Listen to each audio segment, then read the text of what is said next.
Go. The only thing I've got here is color schemes on, auto RAM cleaner off, use physical cores on. If you've got an AMD processor, have that off. FOV max, head bobbing down, bottom.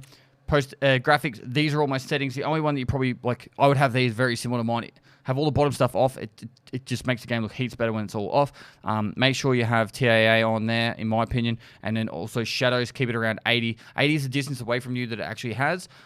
But personally, you could have this down the bottom and it'll be better if you want to be like min-maxing and try and go for all the kills.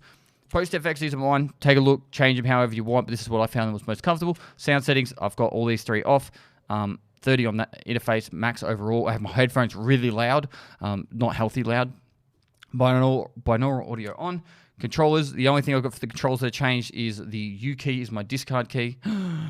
It unbound it. The U key is my discard key, and fuck the compass. And sensitivity is at that 3.38, 0.38, done.